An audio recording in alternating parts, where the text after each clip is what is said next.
pysyy eikä valu heti alas. Joo. Ja toisen kerran sen saa vetää täältä näin ihan tiukalle. Kierrotaan tosta, että se painaa.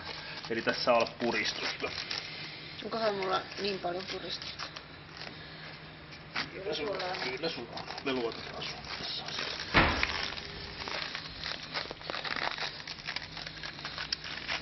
Mä teen tästä opetusvideon ja myyn.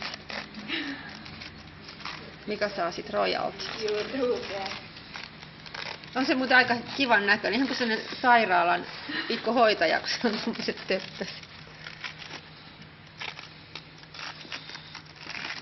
Mitä jätkä duunaa?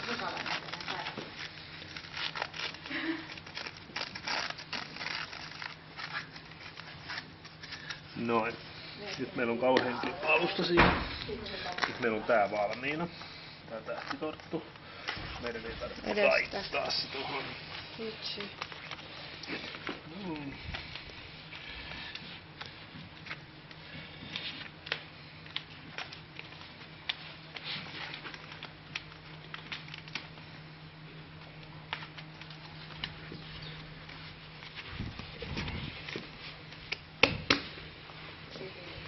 Tarvitse sakset vielä.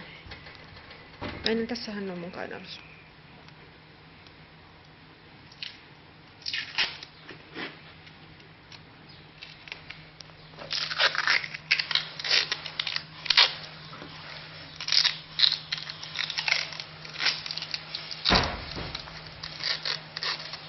Se Jesari ei sit kuitenkaan niinku silleen huonosti mitäs haudas sitä. Siksi meillä on se Fetflex alla. Niin.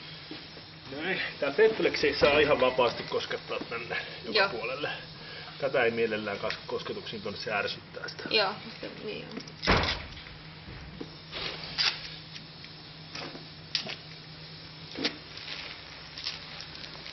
Täytyy kyllä sanoa, että mä en ole ikinä nähnyt noin hienoa tossa.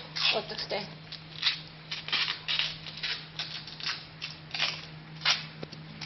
Hypättää varo. Onko kovas?